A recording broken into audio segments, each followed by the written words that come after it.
أعوذ بالله السميع العليم من الشيطان الرجيم من همزه ونفخه ونفثه بسم الله الرحمن الرحيم الحمد لله رب العالمين والصلاة والسلام على رسولنا محمد وعلى آله وصحبه ومن والاه. السلام عليكم ورحمة الله وبركاته. So today is the third session, and as always we're going to do a quick reflection. Today's questions are: how are you pursuing the learning of the capital T truths, which is reality, how everything works, how let's how to design everything? How are you learning it? And also, how are you modifying your truths to align with the capital T truths? So your perceptions, your views, your understandings, how are you modifying them to account for the reality? How are you adjusting them to mesh with reality? How have you had to reframe something recently to help your truth align better with a given truth, capital T truth, right? So your perception, how have you had to reframe something, rethink about how you're looking at something so that it aligns more with the capital T truth, so that you don't have frustration and annoyance and overwhelm and grief and stress and worries and all those things that come along with the mismatch that happens oftentimes. So how have you guys done that?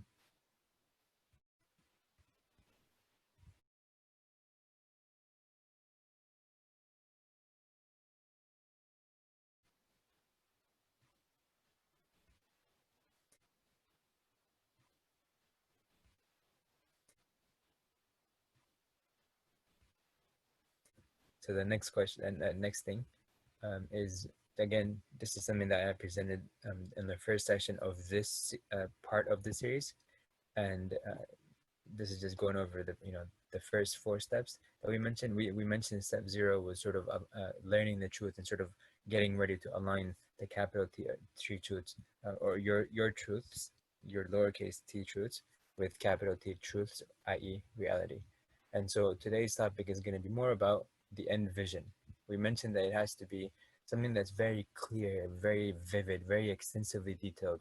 It has to have some sort of value and meaning attached to it, and it can't be something that is something that you're not really gonna push forward to, because you're not gonna push forward to it, right? So if it's something not meaningful, you're gonna burn out, you're gonna give up, you're not gonna continue moving forward despite obstacles that are necessarily going to come in the path. So how do we navigate that? How do we go through all that stuff? We're going to go over that inshallah moving forward. But today's topic is just limited to the end vision, right? The clarity in the end vision. So the end vision has to be very clear, has to be very vivid, as much detail as you can put in there, and it has to be very powerful. It has to have this impact on you that drives you forward, right? For example, when it comes to, if you want to do a particular major in school, right? You want something has to drive you so that you can complete the 4 years, for example, to get to the end result. Something has to drive you that you want to go to college, for example, after 12 years of regular schooling, for example, right? Something has to drive you towards that end degree that you're going to get. It's just a piece of paper, but it is something that has some value attached to it, some meaning attached to it at the end of the day, right? Um, if you are, for example, into some business, right? Knowing exactly what you want a year from now, 2 years from now, pretty much what you want at the end of the day is very important in here. So companies, the first thing that they're going to do is sort of map out these things right here. When it comes to, for example, if you want to get married, you want to know exactly what the other person wants, to make sure that your end visions align, so that you can make sure that you're going to be able to move forward together, right? So these are things to keep in mind. The end vision is going to be very important to go for any goal that you have in life, anything that you want to do in life, that you know exactly where you want to get to, but not just know about it, you have details about it. It's very detailed, it's very extensively detailed. And that's going to make it easier for you to to do things that are going to get you closer to it, because you're going to know what that destination looks like. If I mention that I want to go to the beach, right? That's very arbitrary. It could be anything. It's a little bit more clear or specific than just saying anywhere, but it's not sufficient in terms of clarity to get me to my end destination where I recognize where I want to get to. The Prophet ﷺ, for example, had mentioned that we're gonna one of you like when we get to Jannah, inshallah, when we get to Jannah, we're gonna recognize our places over there better than we recognize our homes over here today. So we're going to recognize it better over there than we recognize it over here, right? So and I'm going to get into that a little bit later on, but I just want you to understand over here that the more clear, the clearer the vision is, The clearer the vision is, the more you're gonna want to go towards it, right? But if it's not clear, it's ambiguous, there's details that are really not mapped out, then you're not gonna strive towards it. If you don't know who Allah subhanahu wa ta'ala is, you're not gonna want to get close to him. If you don't know what Jannah looks like, you're not gonna want to get close to it. If you don't know what Jahannam looks like, you're not gonna want to seek refuge from Allah subhanahu wa ta'ala against Jahannam, right? If you don't know things in life, what you want to do, you're gonna have this confusion and this uncertainty in everything that you do. Every step that you're going to take is going to be very uncertain. You're not going to be really sure about if it's going to help you or if it's not going to help you and stuff, because you don't know what your end goal is. So you don't know how you're going to get there. You don't know what's going to get you there and so on, because none of that is aligned. So the first thing, or in this context, right, after you sort of committed to aligning your small t truths with capital T truths, is to know exactly where you want to get to as a result, right? And what is feasible, because you mentioned, remember, the thing is that you can imagine that you want to go somewhere, but it might not be feasible. It might not be something that's realistic, right? So you want to make sure that your capital the small t truth aligns with capital truth in the sense that what you want is actually achievable, right? If you want to go and find the lost city of Atlantis, which may or may not exist, right? So in that case, you're not gonna if it doesn't exist, right? Then you're not going to be able to go get it, go find it, even if you try and try and try, right? So you want to make sure that what you're seeking is actually something that can be sought and it can be achieved at the end of the day, or you can get it at the end of the day, right? The vision that you want to realize at the end, it can be realized at the end, bi'idhnillah, but it's something that you just kind of have to make sure that you commit to, that I'm only going to pursue things that are going to be something that are like realistic. I'm not gonna go into imaginary fantasies, mindsets, and look for something that I'm not gonna get, and then constantly be worried about that. Okay, so I hope this is clear over here. The end vision, the more you know, the easier it is for you to navigate towards it and to recognize it when you get there. Okay, so that's all I wanted to mention about the background. So I'm gonna focus now more on some stories about this alignment. Now I made a mistake over here, and I said step 0, which is alignment. I did copy the slide from the other slide, so I forgot to change this right here. But you understand over here that this is step 1 that we're focusing on, and it is the end vision and not the step 0, which is alignment.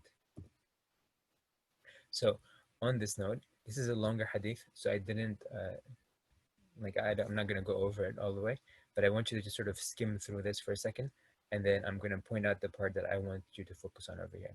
So just kind of skim through it really quick.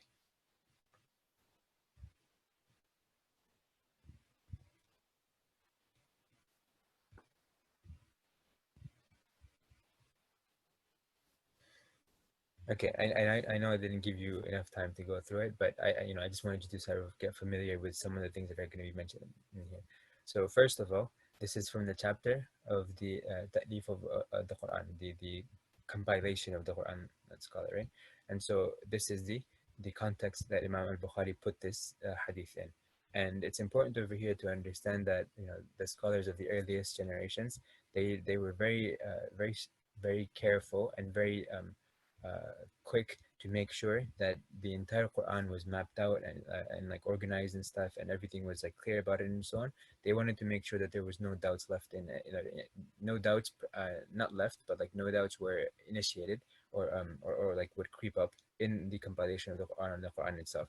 So in the time of the Prophet ﷺ, as you can see in this hadith right here, Aisha radiallahu anha had a mushaf, and she had compiled it, and it was something where it was the surahs were organized a certain way, and so this is why this person comes and he wants to get this information from her directly. And if you notice over here, this person came from Iraq, and Aisha radiallahu anha, she was settled in Medina, and this is where Imam Malik comes in a little bit after this.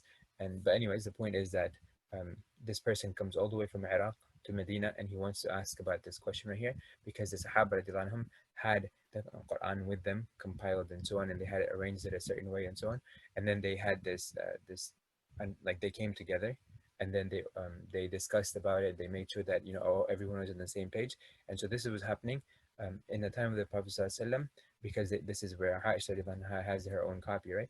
And then at the same time, and then after that, you have the same thing happening, of the Sahaba radiallahu anhum coming together, being on the same page, and putting a consensus based uh, copy, a standard copy of the Quran in the time of Abu Bakr radiallahu anh, which is right after the Prophet ﷺ passed away, right? Because he was about 1.5 years roughly that he was a Khalifa. So this is happening then. And then in the time of Uthman radiallahu anh, there's one more thing that takes place, and then he sends out copies of the original one that was kept with Hafsa in the time of Abu Bakr radiallahu anh. So like the signed copy was then given to Hafsa radiallahu anh, uh, and then it was given to Abu Bakr radiallahu anh, and then after that later on eventually Umar radiallahu anh, um, and in the time of Umar radiallahu anh, and then after that in the time of Uthman radiallahu anh, they recalled this copy, and then after this you see that uh, sorry, I got distracted for a second because I wanted to point out something. So at the end of it, you have this copy that's then asked for by Uthman radiallahu anh, and then they reference this as well in terms of compiling the Quran, or taking that step of standardization of the Quran, right? And then after that, they sent this back to, and then after that, they took the copies that were made from this and they sent it to the different regions. And there's two opinions on how many copies that were sent. But in any case, that's a separate topic. But the point is over here that there was this thing happening. Now, moving forward, the thing that I wanted to extract from this, right, is that Aisha radiallahu anha tells us about the stuff that came first, right? So now he's asking about the order of the Quran and how it's revealed, how it should be organized and stuff, right? So she mentions, what does it matter which part of it should be read first, right? But in this case, she's pointing out there's another thing that you should be aware of, right? That the first thing that was revealed were the mufassal surahs, right? Or the mufassal surahs are generally speaking, right? These are the short surahs. There's a difference of opinion on where they start from. Three of the madhahib, they said Imam Abu Hanifa, Imam Malik, Imam Shafi'i's madhab. Actually, Imam Abu Hanifa, Imam Malik, they say they start from Surah Hujurat until a certain point in Juz Amma. And then Imam Shafi'i just mentioned, general, like, these are generally what mufassal surahs are and so on.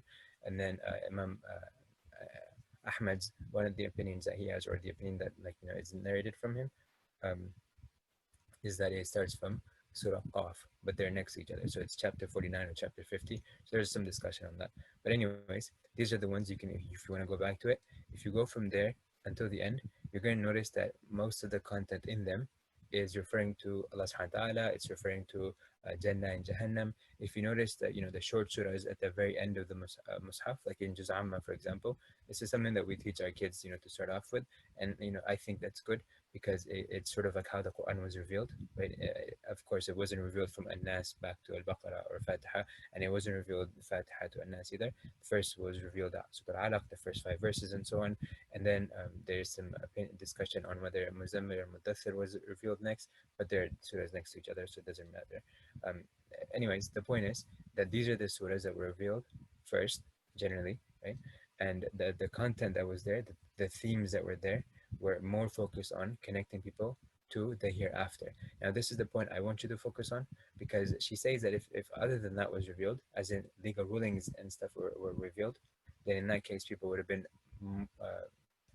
have found it more difficult to accept Islam, essentially. So over here, we learned that Allah subhanahu wa ta'ala first wanted us to sort of align ourselves in terms of a vision, so we know exactly what we're trying to go for, right? We know exactly where we want to get at the end of the day. We know what Jannah looks like. We know what Jahannam looks like. We know that we need to connect to Allah subhanahu wa ta'ala because we know a little bit about Allah subhanahu wa ta'ala and so on, right? So this is what we're sort of getting our hearts connected to.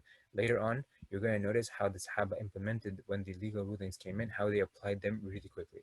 For example, if they're praying, an announcer comes in and tells them, hey, the Qibla direction has changed, they're going to move. Right, they're gonna just align themselves, immediately. Right, they're not gonna wait and say, okay, let me finish the salah or something like that. And then, for example, there was a case of Anas ibn Malik radiallahu anh, and he was one of the people that was helping Rasulullah. He was a young boy, so he was like, helping the, kind of like, you could say like a person who volunteered to be like the errand boy sort of for the Prophet. Right, his mom volunteered him. And so Anas radiallahu anh, he grows up in there, and he's the one that mentions that the best day, the happiest day for the people in Medina was the day when the Prophet ﷺ came to Medina, and the saddest day, the darkest day for the people of Medina was the day the Prophet ﷺ passed away. And so he was young when the Prophet ﷺ came there, but he was one of the people that learned from the Prophet ﷺ a lot, and he was one of the ones that lived one of the longest lives because the Prophet ﷺ made dua for him that he lives a very long life and he has lots of kids and so on. So he had lots of kids, like many kids, and he lived over 100 years. So Anas ibn Malik radiallahu anh, he narrates that the story goes that he is serving alcohol, right? Some sort of like alcohol beverage, and he's serving it to his stepfather and a guest that they had over, right? And so as they're serving, there's a person who comes on the streets and starts announcing that alcohol has been prohibited. And of course, we know that alcohol had stages. There was different revelations that came to kind of incrementally get rid of this from the society. But at the end of the day, when this final announcement came, they were drinking it. They were sitting, and they were just like that's how they were serving their guests and so on. So they were drinking. They had this alcohol in their hands and so on. And as soon as this announcement comes, he asks, well, what was this announcement? And then it's told that it's the announcement of prohibiting alcohol. So immediately he tells Anas to go and destroy all the containers that had alcohol filled in it and so on. And they didn't even like continue drinking whatever they were drinking. Everything, everything that was containing them, and the stuff that they were holding, everything was just thrown away. It was like, that's it. We're not going to hold anything because Allah Subhanahu wa Taala has given this ruling, and we're not gonna question it. We're not gonna delay. We're not gonna say, let me just finish whatever I have in my hand and stuff. Immediate response to whatever Allah Subhanahu wa Taala had said. So this vision was very clear to them, right? And that's what I want you to remember over here. The clearer the vision is, the more impact that it has on you in terms of going towards it, the more motivated you're going to feel to go towards it. And then in terms of discipline, the more you're going to be able to constantly evaluate yourself if you're actually going towards it or not. So here's some case studies. And again, usually I try to start off with something from the Prophet Prophet's time or the Sahaba or something like that. But I will also, inshallah, give you some other stories. So in the case of Rasulullah, as you know, the Prophet himself used to go to this cave, and it was sort of secluded away from normal populace and stuff. This wasn't where people used to come, and so it was like kind of away from where people are sort of traveling or going through and stuff. So it was kind of like distant from like society essentially. And Prophet used to climb this place. It was sort of like a difficult climb, but he would get there and he would sort of be alone, and that's it. And his intention, it seems, it was to worship Allah subhanahu wa ta'ala, or try to find a way to connect to Allah subhanahu wa ta'ala, because obviously he didn't want to worship like the way these people were doing it by going around the Kaaba naked and clapping and stuff, as Allah subhanahu wa ta'ala mentioned in Surah Al-Anfal. So they didn't want the Prophet didn't want to do that. He didn't want to worship idols and so on. And you're going to notice Abu Bakr did the same thing. And Aisha had mentioned about her father that he didn't do like anything like that before he became Muslim. So he wasn't like the person who was gonna go and like worship statues and idols and stuff. So these are people that were constantly looking to connect to Allah Subhanahu wa Taala somehow. They knew there's a creator, right? Because the Quraysh also believed in this, as you remember from the story of the elephant. And Abraha, when he came and he wanted to destroy the Kaaba and so on, and Abdul Muttalib, the uncle of the Prophet ﷺ, sorry, the grandfather of the Prophet ﷺ, he was not a Muslim when he died, but he believed in Allah subhanahu wa ta'ala. So they believed in Allah subhanahu wa ta'ala, but they associated partners with Allah subhanahu wa ta'ala, and so therefore they didn't get the end result that we hope we're going to get, inshallah, by worshiping Allah subhanahu wa ta'ala alone and not having any partners with Allah subhanahu wa ta'ala. So just because a person believes in Allah subhanahu wa ta'ala does not mean that they're going to end up in Jannah, because they also have to single him out in worship, and that's what we call tawheed. So the ayah says, قُلْ هُوَ اللَّهُ أَحَدٌ, right? Ahad is to say that there is no second to it and so on. Okay, so Abu Bakr and Rasulullah are those two people that as soon as they started getting guidance, they immediately their level of commitment, if they increased even more. As you know, the Prophet for example, he would stand, at night, and Aisha asked him the question, Allah subhanahu wa ta'ala has forgiven your sins and all that. Um, why, why are you, standing all these nights when your feet are cracking? Sallallahu Alaihi Wasallam. And he mentioned, should I not be a grateful servant to Allah subhanahu wa ta'ala? Um, so this is something that the Rasulullah had. And then also, when he was shown descriptions of Jannah and Jahannam, when he was taken and he was shown like the things of Jannah and Jahannam, right? And when he saw them, And we know if the Prophet ﷺ sees something in a dream, for example, then this is wahi from Allah subhanahu wa ta'ala, right? So, and also when the Prophet ﷺ was shown these things, so he was taken around and shown like this is this and this is this, right? So like he was giving descriptions of what's going to happen in Hayat al-Barzakh. If you remember the hadith where the Prophet ﷺ is talking about um, when he was walking and there was a river of blood and there was a person standing on the bank of the river and he was throwing something into the swimmer's mouth, and the swimmer would come and then throw it out and then like just go back in the water and so on, and this was going on and on. And then the one where the part of the story where the Prophet ﷺ sees like people that are not wearing any clothes and they're sort of like in like a oven sort of thing, and then fire occasionally comes up and like burns them from the bottom and so on, right? And so this is like this entire story is taking place in is a description of what happens in the grave, the punishments of the grave. So how that happens, we don't really know the details in the sense of exactly what's happening, but we know these description the Prophet ﷺ has given us, and there's a lot of detail in what the Prophet ﷺ mentioned.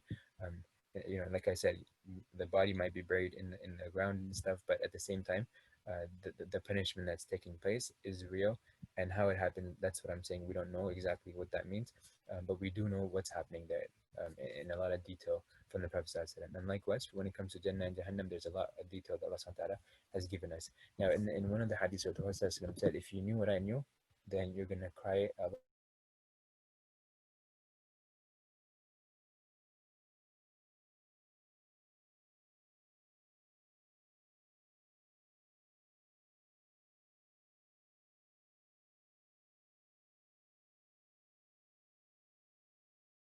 in Jannah. And so he was shown these scenes and stuff. So it had a huge impact on him because he knew what reality looks like, what the end looks like, and so he was sort of constantly going towards it and stuff because it was very vivid and very clear to him, right? And anytime um, the dunya might come in stuff, right? In the sense of when I say dunya, I don't mean that something that's going to facilitate you getting closer to Allah subhanahu wa ta'ala, but what I mean by dunya in this context is what's going to distract you away from Allah subhanahu wa ta'ala. So whenever those distractions would come, the Prophet ﷺ would have this this clarity in his mind and he would go towards it. And as you know, some of them would say that if Jannah was to be shown to, for example, some of the Sahaba radiallahu anhum, then it would not increase them anymore in terms of like their commitment and stuff, because they were already living life as if they had seen Jannah and Jahannam and stuff, right? And this was their connection with Allah subhanahu wa ta'ala, where they were constantly focusing on Allah subhanahu wa ta'ala, and that's it, because they had so much detail that they were given, that it was very easy for them to sort of connect like that. They like they had this end vision in mind, and they knew the details of it and stuff, and so they would go and like pursue that as much as possible.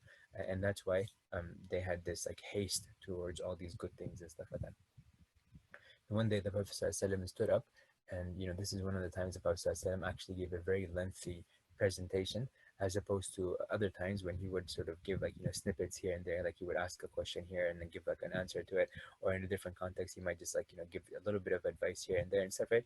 But in this context and in this particular situation, the Prophet ﷺ gives a lot of detail, and that is that he stands up and then in the beginning of the day, and he starts talking about a lot of things and stuff about the day of judgment and stuff, and like the signs and so on, right? A lot of detail about it. And then he goes on until pretty much the end of the day, when he just keep it like he just gives more and more information and stuff like that, and then he's sort of like giving all this detailed description of what's coming up as they move forward, right? And so there was obviously a lot of content that was presented in this case. Okay, so then let's talk about Hunayn, and I'm gonna show you something over here because I want you to understand the impact the end vision had on the Ansar. As you know, the Prophet ﷺ mentioned that a believer loves the Ansar and only a hypocrite hates them, right? And the Ansar have this high status with Allah subhanahu wa ta'ala. Among the verses that are in the Quran about this, for example, is one in Surah Al-Hashr, right? And in this case, Allah subhanahu wa ta'ala is talking about how these Ansar, people like they pretty much had nothing. ولو كان بهم خصاصة, they had nothing. Even though they had nothing, Allah like these people were very generous and kind and all that. And so the Ansar had this thing where they were known for their generosity. For they had little, but they were very generous in terms of supporting the Prophet. And they're the ones that went to the Prophet and asked him to come and rule over them. They went from Mecca, sorry, they went to from Medina to Mecca, and they asked the Prophet ﷺ near the end of the time in Mecca when the Prophet ﷺ was in Mecca. So they sent delegations over there, and this is where they were trying to get the Prophet ﷺ to come to Medina and rule over them, right? They were saying, hey, you come over here and then you're going to rule over us, right? They were sort of pretty much wanting him to rule over them. And at this time, or before this, the Jews used to tell the Ansar that the Jews of Medina, they used to say that there's gonna be a prophet that's gonna come, and we're gonna worship Allah Subhanahu wa Taala through him, right? We're gonna follow him, we're gonna do all that, and you guys are gonna be the losers essentially, right? So and the Jews had moved to Medina and to Yemen and so on because these are some of the signs that were given to them about where the prophet is going to come, right? Some of the palm trees and stuff, and some of the description stuff. So they came to those places. So you have some Jews in Yemen, and you know about Abdullah bin Sabah, who later on tries to sabotage the Muslims and stuff by pretending to be Muslim. But also the Jews in Medina are the ones, if you remember the three groups of them, right? Um, I guess you can say the three clans of the Jews that have major instances with the Muslims later on in Medina. But anyways, so the Ansar always knew that there is going to be a messenger that's going to come and so on. Now the Jews ended up not listening to the Prophet ﷺ because they didn't. The Prophet ﷺ didn't come from the lineage of Ishaq. He came from the lineage of Ismail, right? So they didn't accept the Prophet ﷺ, but the Ansar instead, they took this opportunity and they went to the Prophet ﷺ and they said, you come and you're going to rule over us, we're going to protect you, we're going to give you everything. Now, I want you to look at this story that happened near the end of the Prophet ﷺ's time. So if you remember when Fath Makkah happened, when the opening of Makkah happened, um, and if you remember the surah, إِذَا جَاءَ نَصْرُ اللَّهِ وَالْفَتْحُ وَرَأَيْتَ النَّاسَ يَدْخُلُونَ فِي دِينِ أَفْوَاجًا. So that then it says فَسَبِّحْ بِحَمْدِ رَبِّكَ وَاسْتَغْفِرْ. Later on, what, when it was the time of Umar radiallahu anh, when he was the Khalifa, what happened is that he used to keep Abdullah ibn Abbas, the uncle of the Prophet ﷺ, he used to keep him around, and he would talk to him, and like he would consult with him. And Abdullah ibn Abbas, he was very young at that time when the Prophet ﷺ passed away, and Umar became the Khalifa about, like, let's say a year and a half to 2 years after the Prophet ﷺ passes away, right? So in this time period, obviously Abdullah ibn Abbas is not going to grow up a lot more than he was when the Prophet ﷺ passed away. So he was a young boy at that time. But Umar used to have him around. And this is the person that the Prophet ﷺ made dua for. And he said, that he made dua, Allah subhanahu wa ta'ala give him alimu ta'wil, that teach him the interpretation of the Quran. So the Prophet ﷺ made dua for him, and so he becomes the famous Mufassir, and so he learns from Abdullah bin Masud and so on. And so this young boy is now accompanying the Khalifa of the Muslims as a consultant to the Khalifa, right? So Umar is asked, why is it that you have this young boy when you have these senior Sahaba among you? What is this boy gonna do, right? So then the Umar asks him the question, and he says that, and Ibn Kathir, you can look at his tafsir on this, and he gives you some details on this. So Umar says, okay, what is it that you guys think the meaning of this surah is, right? So they mention whatever they mention, and then he asks Abdullah ibn Abbas, he says, what is the meaning of this? What is this surah talking about? And so he says that it's giving a foreshadowing of the death of the Prophet because it says فَسَبِّحْ بِحَمْدِ رَبِّكَ وَاسْتَغْفِرْ إِنَّهُ كَانَ تَوَّابًا. This part is sort of like highlighting over here that your mission is sort of coming to a close, and you should make istighfar and so on, and remember Allah subhanahu wa ta'ala. So when we pray, when we finish our salah, for example, we say astaghfirullah because we finished an action and we want to repent to Allah subhanahu wa ta'ala in case there was any shortcoming and stuff like that in our action that we just completed. So this was a sort of a conclusion over here of the message of the Prophet in the sense that he's going to pass away now, and so this was a foreshadowing of that. And so in this, the reason I mention this is because in Fath Makkah, with the opening of Mecca, right after this, immediately afterwards, there's this battle of Hunain. So Allah subhanahu wa ta'ala mentions about, like, on the day of Hunain, when you guys thought that you have big numbers and so, right? But it didn't avail you. But anyways, at the end of the day, the Muslims ended up winning, right? And so I want you to see the conversation over here. Um, when it comes to, and it's a long one, that's why I didn't want to put all of it in here. But let's see. There we go. So you guys can see the screen and just sort of skim through it. I'm gonna try to make it easy for you guys to read it.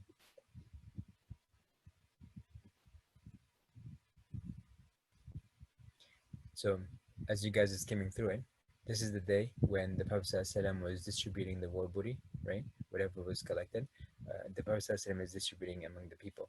Now, in this case, the Prophet ﷺ was giving and giving and giving to the new Muslims that had just become Muslim after Fath Mecca, after the opening of Mecca.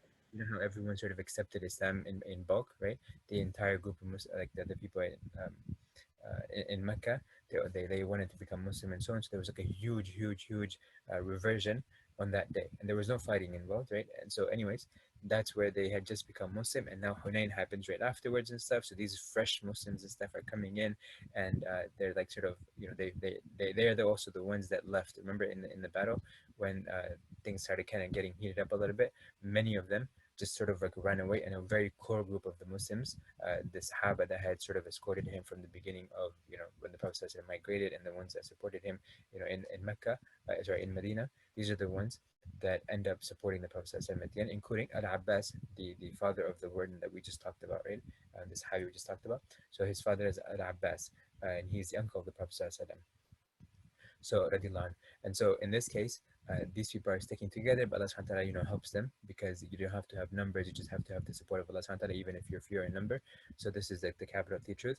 Anyways, so in this case, the Prophet ﷺ ends up giving a lot to the ones that had just recently become Muslim, right? And so this is important over here, because all this stuff that the Prophet ﷺ has, he keeps on giving and giving and giving and giving and giving. So the Ansar felt like, we supported you from the very beginning. We were the ones who brought you in. We protected you, and we gave you an oath that we're going to protect you. We took care of you. You had nothing. Sort of like they're thinking about this, right? So this is what happens now. So the Prophet ﷺ,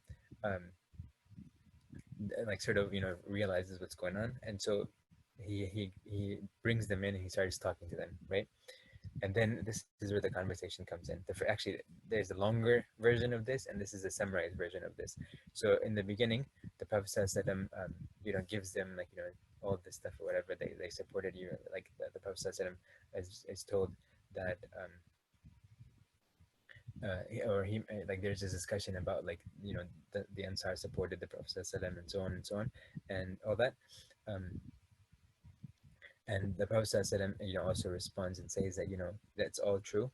And at the same time, uh, you know, these are things that Allah subhanahu wa ta'ala guided you through me with. So he mentions that a little bit in there. And then at the end of the day, he mentions something very important to them. Um, he mentions to them that at the end of the day, that his promise to them, right, from Allah subhanahu wa ta'ala, was that they're going to get Jannah at the end of the day. So either they can get, this right here, all this wealth and stuff like that. They can, technically, they were participating in all this stuff, right? But at the same time, that's not what they signed up for. They signed up for Jannah, and the Prophet ﷺ promised that he reminded them that you have Jannah at the end of the day. Do you want this stuff that you're trying to get, or do you want Jannah at the end of the day? What's worth more to you? So the Sahaba were silent, and they picked Jannah, and they let go of all this stuff, right? Because the Prophet ﷺ was giving all this extra stuff to the people that were um, new to Islam. And so, if you know that one of the groups that are qualified to receive zakah are those people that have their hearts are uh, sort of leaning towards Islam, or it might sort of avert sort of like a danger to the Muslims and stuff if you give them that money, whatever and stuff, right? So these are things that this is one category where you can give zakat to the people, right? That group of people you can give zakat to. So the Prophet ﷺ realizes that these people are fresh into Islam, so he gives them, and he gives them more, and he gives them more, to the point that these people feel like the Prophet ﷺ is extremely generous, right? Just a few days before, they had disobeyed the Prophet, they were going against the Prophet ﷺ, they hated him, they whatever. But now the Prophet ﷺ, he keeps on giving as if he's not worried about running out of things, right? He's giving so much as if he's never thinking about like the fact that it might go away and stuff, right? But because he realizes that's not a fact actually, right? That's a perception. When you give more, Allah SWT gives you more, even more, right? When the Prophet ﷺ mentioned, Allah SWT said that, "Oh son of Adam, spend and I will spend on you," right? So The Prophet ﷺ then reminds the Ansar, you know, which one do you want? I promised you Jannah, and Jannah is not Jannah is worth is priceless compared to this stuff that you might end up getting in this world over here. I might give you 100 camels, for example, but it's those 100 camels are worth nothing compared to Jannah. So you have Jannah promised for you. Do you still really want this stuff right here, right? And so the Sahaba, the Ansar, they said, they said no, we're happy with Jannah, and that was the end of it. The only reason the Prophet ﷺ was giving the new Muslims this stuff so that their hearts would become softer towards this deen that they had just accepted and stuff, and they're going to get closer to Allah subhanahu wa ta'ala like that. So it was a mean of sort of drawing them in. But the Ansar were already so far deep close to Allah subhanahu wa ta'ala, they didn't need this enticement. They knew what the end result is, and so they chose that at the end. And this here, when the Prophet ﷺ reminded them of the end vision, it helped them align themselves again. So do you understand why I brought this story here? That the end vision over here that stayed with the Ansar, all the Prophet ﷺ had to do was to remind them, and that was the end of it. The Prophet ﷺ, when he was reminded, he accepted, the Ansar, when they were reminded by the Prophet ﷺ of the end vision, everything else that was distracting him sort of fell apart. So like, we don't really care about that stuff. What we want at the end of the day, we're gonna get, and we're guaranteed that, so we're good to go. And no the distractions and stuff like that. So this is the reason I brought this story over here from the Ansar. So let's continue. Uh, here. So the next thing, did I finish? Yeah. Okay. So the next thing is a story, and you remember I separate the Sahaba from the people that came after, and the people after, like the first few generations. I separate them from the others and stuff after that. So that's why I have these people separately. This is just a personal preference. There's no necessarily need for that. Um, but anyways, so this is Al-Fudail ibn Iyad. So this is a person that was known, that became later on known as Abd al-Haramain. This person was like a worshipper, like a great worshipper and stuff, eh? And he is in the time of Abdullah ibn Mubarak, and Abdullah ibn Mubarak also vouched for Imam Abu Hanifa when some people were sort of going against him a little bit. And so what that means is that Imam Abu Hanifa originally started off, and he was, when he started seeking knowledge, he started going and like debating people that were, that were trying to come into Islam, and they brought their own perceptions of what religion should look like, and so they were trying to customize Islam for their perception, or to kind of align with what they had been worshiping, what they had been doing and stuff in terms of their religious traditions and so on. So they wanted to customize Islam, or at least interpret it from that mindset, right? Instead of saying no, let's readjust or realign our lowercase t truth with the capital T truth. They were sort of trying to align the capital T truth with their lowercase t truth, right? So Imam Abu Hanifa and others, they used to debate, and there was like a lot of like back and forth and so on, right? The bulk of the people, they stayed away from these debates. The people that were, they didn't want to go into arguments and debates and stuff like that. So Imam Abu Hanifa himself later on let go of that, and he said that I realized that this kalam and all that stuff that people get into. So I saw the end of it, and I didn't like it, and so I gave it up. So Imam Abu Hanifa and the other imams were on this, generally speaking, right? Um, Now the point that I wanted to make over here is uh, Abdullah bin Mubarak. He goes to Al-Awza'i, and Al-Awza'i is in Asham, like the Syria area and stuff, right? And he goes to him, and he mentions, he brings like some content that he had gotten from Abu Hanifa, but he doesn't say that he got it from Abu Hanifa. He just wants to present it to Al-Awza'i, and so Al-Awza'i hears this stuff, and he's very fascinated by this person. He's like, this is an amazing person and stuff. You should go study with him, like, like sit with him and like spend time with him and stuff, right? This is a great person and stuff, right? So uh, then Abdullah bin Mubarak says this is Imam Hanifa, like he mentions this. So because Imam Hanifa, before, he had this thing where he was like getting into these things, so people had like started having the wrong perception and stuff. But he later gave up, and then there was some other stuff that went into like this discussion that I'm not talking about right now, because it's not relevant right now. But my point is just understand that um, Imam Abu Hanifa, when he realized the end, what is better at the end of the day, he chose that instead of going into like long debates and arguments and all that stuff, right? There's a time and place for those things, but the general thing that Imam Abu Hanifa preferred was to help people in terms of navigating their deen and their context and so on, and that's where he picked up fiqh, as opposed to some other things that people were getting into. And Al-Fudail ibn Iyad, the story goes that he was climbing a wall and he heard this ayah right here. He heard this verse, and he was known for to be a highway robber. Um, so pretty much like a bandit essentially, right? And people were afraid of this. And so one time he was climbing this wall and he heard this verse right here from Surah Hadid. Has the time come for the hearts of those who believe to be affected by Allah subhanahu wa ta'ala's reminder, right? And so this entire verse right here, it impacts him and it wakes him up and he says, Bala, of course. But of course this time has come and stuff. And then he gives up all of the stuff of the past, right? All the stuff that he was doing of bad things or whatever. He gives it up. He was pretty much terrorizing people, right? So if you want to call it in modern terms, he was like a bandit. You can consider it as like a sort of like a terrorist of today and stuff like that, sort of terrorizing people and stuff, right? But as soon as he heard this verse right here, it opened his heart up because he remembered and he sort of like thought of the end result, and then that sort of like stopped him from getting close to all these things and stuff like that. And so he gives up this life and he moves forward after that, and that's the end of his life in those things and stuff. In fact, one of the things goes that he went afterwards and he found himself here, like he heard a conversation of some travelers, and they were talking about him, that there's this person and like he is like they were afraid of traveling because they might get robbed by this guy, they might get mugged by this guy, whatever, and stuff, and his group of people and stuff, right? So they were afraid about that. So he was realizing, he's like, what am I doing with my life and stuff? Like people are being terrorized by me and stuff, right? And so this verse right here, he said, Allah subhanahu wa ta'ala guided me to see these people and hear that, so that I can actually become more resolved in my stance against the stuff that I used to do. And so his life changed around, and then he became later on known as Abd al-Haramain, the worshipper of the two harams. Now, more recent stories, something that, because I want to make sure that you have some across the timeline and stuff, right? So there's a guy by the name of Ahmed, or at least Bilal Asad. He mentioned, he mentions the story a while back. I don't know how long ago I came across this story.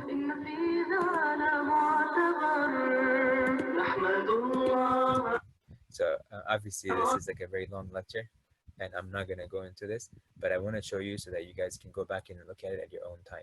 Okay, so this one, a long, long time ago. It looks like 10 years ago. It was when he mentioned this, and so I came across this a long, long time ago, and then I remembered this throughout my time afterwards and stuff. Right, so this is a very powerful lecture, and it talks about a guy, a contemporary of ours, meaning like in our century and stuff, not like something like way before and stuff. Right, this is like in the last, I guess you could say like as 150, 50 years even, right? That's it. Like that's how close he is to us. Um, and so Bilal Asad mentions the story, and you can go listen to the whole lecture. But this person, who he had some money and wealth and stuff, and then like he started, like he went to a point where he was about to commit zina, or like he started the process, and then like his just something happened in his, and he just completely transformed, right? And so after that, you'll notice how he died at the end of the story. But don't skip to the end, just go through the entire process, because the whole transformation that this person goes through is amazing. And that's what we're talking about. We're talking about stories of transformation. So this person starts off being a certain person, then he has this experience that's sort of like a wake-up call for him, and then at the end of it, or by the end of it, he changes his life around and so on. And how he changed it and stuff, how the impact that he had when he would recite. So for example, he mentions an instance when he's reciting a very particular verse. I'm not going to give you the verse right now, but he's reciting this verse and he sort of stops. He can't recite it any longer, and then he has to go to ruku. So he stopped in the middle of the verse, and now he can't recite anymore, because just starts crying and crying and crying in the prayer, and he's leading people, right? And then he goes to ruku, and then like the thing continues onwards and stuff, right? And then near the end of his life, you'll see how he passed away, and like some of the signs of like his end are shown at in this way of passing and stuff like that. So this is a very powerful lecture that you should go through. Obviously, I don't want to spoil it, so I'm not going to give you much more detail. I just wanted to give you some teasers to get you hooked on to getting, if when you get a chance, if you haven't already seen it, to go ahead and check it out, inshallah. So that's the first story over here. Now, Yusuf Estes. This was the sound that you heard earlier, by the way. So this is Yusuf Estes, and again, this is a very long time ago. I believe it was like, I don't remember exactly when he became Muslim, but he did mention in this lecture something about like 1990 or something like that. Something. So in the 1990s, somewhere around that is when he had this experience and stuff, right? So he talks about how he was a preacher, and how he was also a salesperson, like he was doing a business with his dad and so on, right? They were there, or at least like, so he comes across a guy who's a Muslim guy, and the Muslim guy ends up being a graduate from Al Azhar, and so he's sort of grounded in Deen, and now he understands like how to navigate these contexts, all that. So, anyways, Yusuf says is thinking, he's like, all the stuff that was in their mind at that time, right? His mind was like how Muslims are bad or whatever and stuff, and like how like we need to change the Muslims and like all this stuff. So you'll see in this conversation about how Yusuf is actually trying to convince this other person about accepting Islam, or sorry, accepting Christianity and becoming a Christian. And then later on, he ends up like recognizing there's like a priest at like a hospital that he went to. A priest is different than a preacher. So this priest is somebody that Yusuf says invites to his house. This Muslim guy, he also invites him to his house and stuff. And so pretty much this interaction is gonna going onward and stuff. And they're also doing business together and stuff. So all of this stuff is sort of like coming together.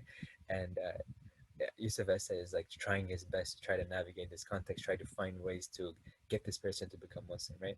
But at the end of the day, he's like, I'm trying to get these people towards salvation because salvation is through Jesus. That's what he's trying to present. So again, the idea of salvation over here is what I'm trying to get at over here. The end result, Ahmed the Repenter. If you notice his transformation at the end of the day, there is this end vision that he has, and you'll see this more at the end of the story, the way he passes away, right? There's something in there that's very powerful that was driving him to continue going towards that end result that he was seeking, right? And the way he dies, you'll see some signs of the end vision that he had, sort of adopted for himself or taken for himself as like the thing that he was going towards, how that plays out at the very end of it, right? So that's the Ahmed the Repentant in this story. Yusuf is focusing on the idea of salvation, trying to bring this person at the end of the day to be saved by saved in the hereafter and so on.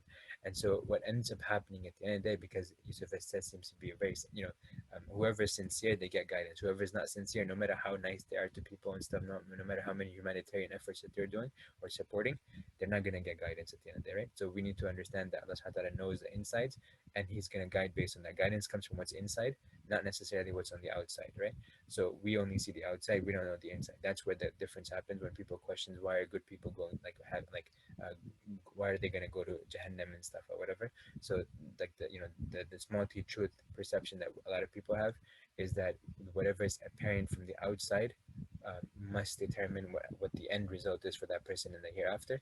But the reality is not like that, right? The reality is Allah subhanahu wa ta'ala knows the inside of the person, and that's what determines what's going to happen at the end of the day. Although the external actions and stuff are definitely something that play a role in this, right? But the external actions are not by themselves sufficient. So keep that in mind. So Yusuf Estes, just like Umar Khattab, if you remember, we talked about his story, how he was very sincere, and so Allah subhanahu wa ta'ala guided him at the end of the day because of that sincerity. So it seems, Barakallah fi, Yusuf Estes and his family were likewise like that. And so you'll see like how the transformation takes place and how his father now is interested, in Islam, and then how his like wife sort of ends up wanting to like get a divorce from him because she's interested in Islam and so on, right? But anyways, you'll see the story, and I think I sort of spilled some beans over here, but um, again, I don't want to go into too much more detail, but this is something that you can check out, inshallah, as well, to see how the end vision drove people towards a certain transformation and how they sort of anchored they latched onto that end vision to continue moving forward, to remind themselves constantly of this end vision, right? And I mentioned in one of the steps that are going to come up, inshallah, how you need to constantly remind yourself, how you need to constantly imagine yourself um, sort of at the end. So what does success look like? Every day you should remind yourself what your success looks like. If you want to be a millionaire, imagine yourself, for example, what you're going to do when you're a millionaire. Like, what does that environment look like? Kind of remind yourself as every single day, right? How are you going to feel when you're there and stuff, and first of all, you need to know how you're going to get there. What is that going to look like at the end? But then also, how are you going to be when you actually achieve that success, right? So you have to remind yourself that. So we're going to mention some stories of the people in the past and how they used to become so immersed into something that they sort of forgot their surrounding and stuff. They would imagine themselves in their judgment, and then time would just fly by, like hours would go by, and people would be like, what is this person? What's going on in this person's mind and stuff, right? But they were imagining themselves passing, like crossing the bridge. For example, there's a story of one person who sort of like spent the entire night, just sort of like just thinking and thinking and thinking, And they asked him what happened and stuff, right? And he mentions, I was imagining myself on the day of judgment, when I'm crossing the sirat, right?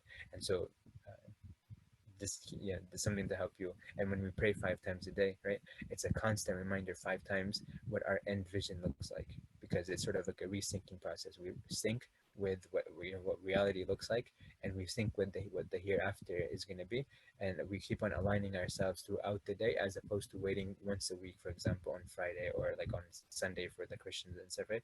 We do this consistently, constantly throughout the day, and we don't do it all at once in one day. We have it spread out throughout the day, so we have this constant reminder and so on. So these are the benefits that come of having a very clear end vision, having a vision at the end, but also having a very clear in detail, so you can constantly realign yourself whenever you feel sort of getting deterred. One context, or one example, I guess, when something that you can relate to, the newer cars, for example, have this mechanism where when you're driving, you're sort of steering off your lane, the car sort of gets you back in the lane, right? That these are the new AI implementations that are happening in cars now, to help you make sort of like driver assistance, essentially, right? So what that does is that as you're turning, for example, in a curve, it knows sort of like where the curve, the markers on the road are, the line, the lane markers, right? It sort of like has this pattern and stuff. It recognizes them and stuff, and then it sort of customizes your driving direction according to that. So it'll adjust it as necessary based on these sort of guidelines that are there on the road. And so this is something sort of where our connection to Allah, Ta'ala, our daily prayers, for example, our constant dhikr throughout the day and stuff, are sort of these realignment processes, the active realignment. In engineering, you might also have this understanding called the feedback loop, right? And you do something, you get some feedback, and you optimize it, and then the optimization helps you realign better. But then you keep on getting more data, you collect more data, so you constantly realign it. So there's like a loop that happens like that. So this is what having an end vision helps you with. And then if you remember the Chapel Hill shooting, with Dia Yusra and Nazan rahimahullah, in this, right afterwards, some of their friends, and I know this personally because I used to work with Dia and Yusur, and then I also worked, with their friends and so on. And so what happened is, after right before like this happened, many of the people, many of the youth, were sort of distracted and away from things and stuff, right? From Deen and all that, right? They were just sort of living life, or whatever, and stuff, right? But as soon as these murders happened, right after that, many of their friends, many of their people, just suddenly had this like powerful transformation. They realized what reality looks like. They had to accept it, because somebody that they were really close to, now this happened to them, right? So they had to immediately realign themselves, and so many of them just suddenly had this wake up call, and they started getting connected to Allah subhanahu wa ta'ala. They changed their lives around. They left what they were doing with bad stuff or whatever, and now they knew exactly what they're going towards, because they realized, the stuff that happened around the world when the three of them passed away, rahimahullah. The stuff that happened all over the world had this like transformative impact on their friends.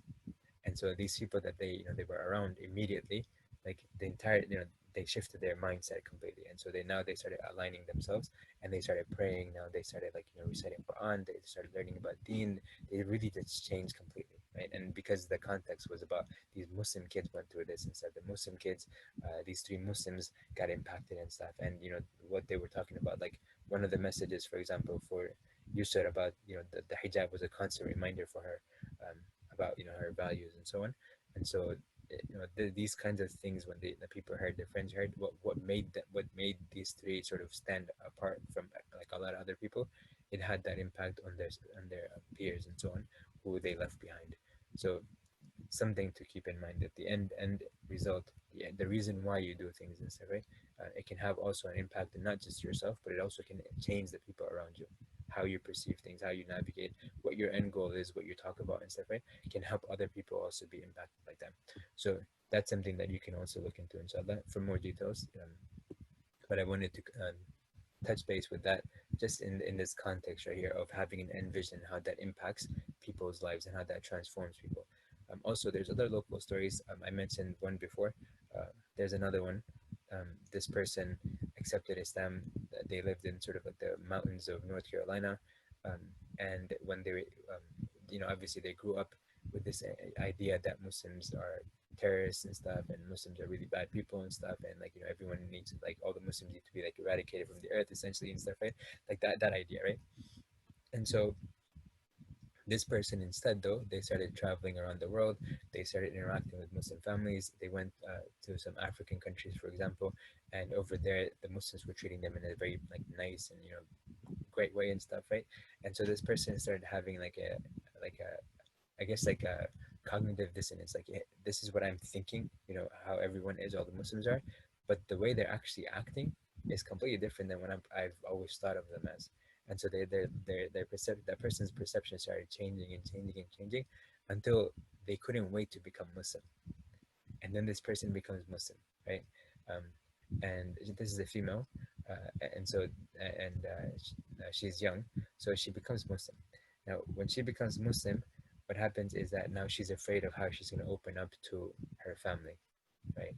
Um, and that right there, you can see, like, this person who becomes Muslim accepted Islam because of whatever she saw of the impact that having this end understanding of Allah subhanahu wa ta'ala about what's going to happen in the day of judgment, what's going to happen in the hereafter, and so on, how that had a transformative impact on this person right here. So this person became Muslim, and then as time goes on, um, it seems her family is sort of like she's sort of like opening up to her family a little bit, or at least like things are sort of playing out in a certain way.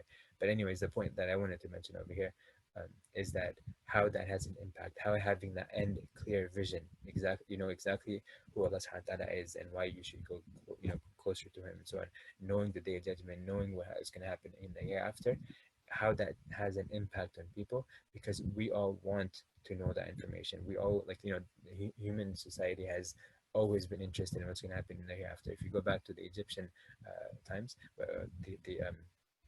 the time of the pharaohs and so on, you'll notice that they had this infatuation with what's going to happen in the hereafter, the afterlife and stuff, and they would like give you some things and stuff to have with you when you journey to the hereafter and stuff, right?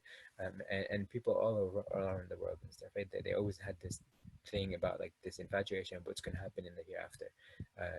Pretty much when you cross over to the next life or whatever, right? There's also this idea of reincarnation and stuff, right? But then, like, the topic that I'm talking about here, like how you what kind of vision that you have at the end of the day, having that vision at the end, how that has a transformative experience on you, right?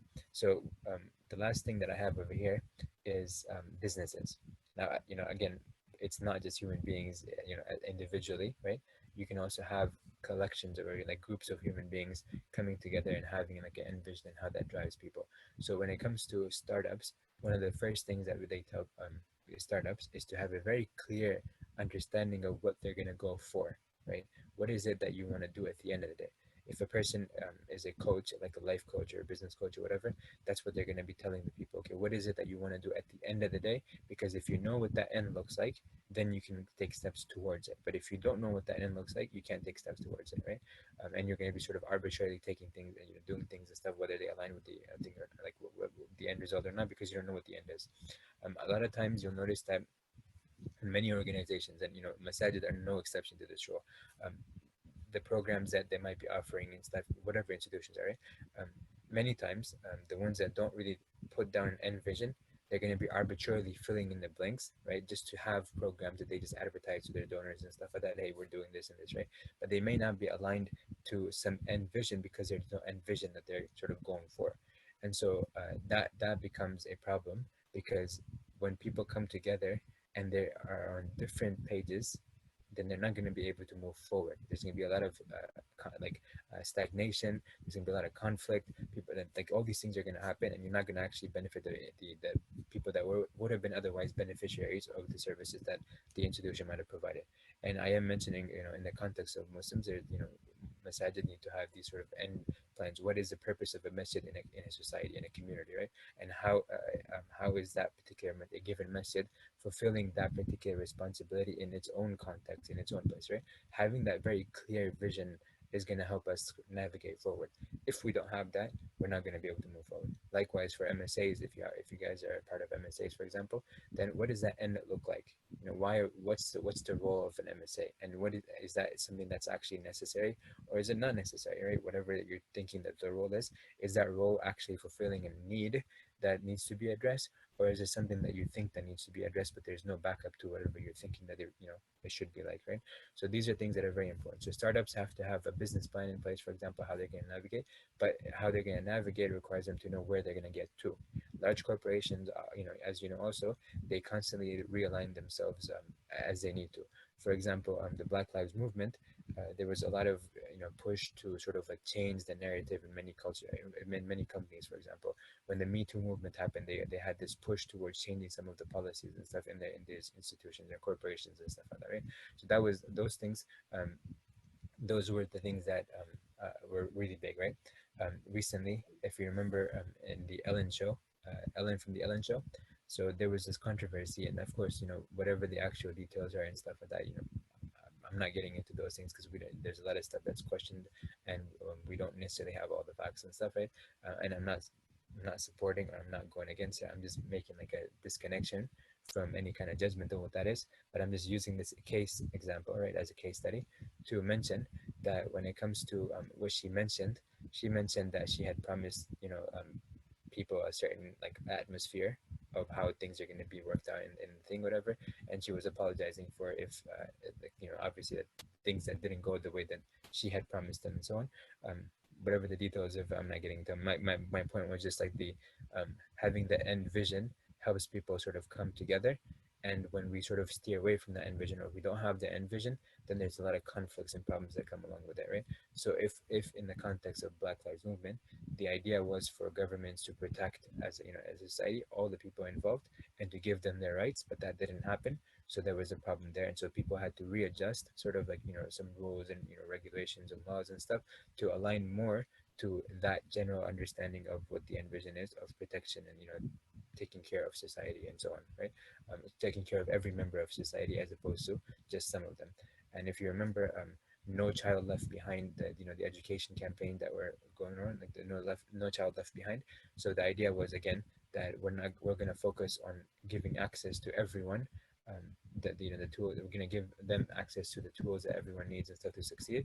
And we're not going to focus on only those people that, for example, have the means to succeed, but we're also going to focus on helping those people that are not able to, because of whatever economic or socioeconomic reasons, they're not able to come forward. They're not able to currently compete with others. We're going to support them as well, right? So these are some things to keep in mind, that this is happening all around us. It's constantly happening. It's something that helps in terms of navigating things, and like it helps in terms of optimizing our processes. It helps in terms of making sure that we're actually getting to where we want to get to, because we have that clearly mapped out and stuff, right? And then some examples, specifically, for example, if you remember IBM used to make it starts for International Business Machines, IBM, right? And so it was really good when it came to like computers and stuff. They were making like solutions for businesses and so on, right? Um, but then now they're sort of shifted a little bit. Now their focus is more on AI, right? I don't know if you've been following IBM, but AI is a big thing for them. Same thing for HP. HP in the beginning, if you remember, they were getting like they had issues and stuff, and then they had to sort of like readjust themselves. Right? Same thing with BlackBerry. I don't know if you remember the BlackBerry phones back in the day. So eventually they sort of like they realized that that's not their skill set, or that's not something where they're succeeding, and so they readjusted themselves. So they have a different goal in mind now. Now they're providing software solutions, for example. One of them is like a car. There's a service that they provide for cars and stuff, right? And so it's a subscription-based service and stuff. Now, I'm not advertising for any of these things, but I'm just saying like how people adjusted themselves constantly, right? Walmart, for example, and Amazon, they had to constantly adjust. Amazon started, for example, with books, and then they sort of like now they're just doing just about everything, right? Um, Another example is Tesla. There was somebody who mentioned that somebody else that worked with Elon Musk had mentioned, they were asked the question, how does Elon Musk make decisions about something, right? And again, I don't know this personally because I'm mentioning somebody else who did this, but the question that I was asked about from Elon Musk was, or this person, or the friend, or like the co-worker or whatever and stuff of Elon Musk, how does Elon Musk make decisions? So he said this person responded. He said it's simple. He looks at the end result. If it has something to if um, okay, so Elon Musk has an end vision of sustainable energy future, right? So, like for example, renewable energy. So, if a particular decision is going to bring him closer to that end result, he's going to go with that decision. So, this is how he makes decisions. Is this going to bring me closer to, is this going to bring the world closer to sustainable energy or renewable energy, or is it not going to? And if it is a yes, then he's going to make a decision according to that. And if it's a no, then it's no. So you understand how having that end vision helps navigate a complex situation that a person might otherwise go through. So with that, there's obviously a lot more that I can keep going into, but my emphasis over here was to show you that how having an end vision, how that has a very powerful, transformative uh, impact on a person's life, right? Or in a setup's life or a group's life. So make sure that you guys have an end vision in mind, because if you don't have an end vision in mind, then as you go forward in life, things are going to be very difficult. You're always going to have these conflicts. You're going to have like potentially have midlife crises. You're going to have this confusion in terms of what you want to do in college, for example, what you want to do with your life, who you want to get married to, what you want, where do you want to live and stuff. All of these things are going to be very confusing for you. So if you know exactly what you want to do at the end of the day, what you want at the end of the day, you can always go towards it. So with that, this was my takeaway, right?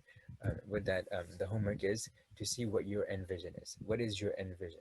What is that end game for you? What are you looking for at the end of the day?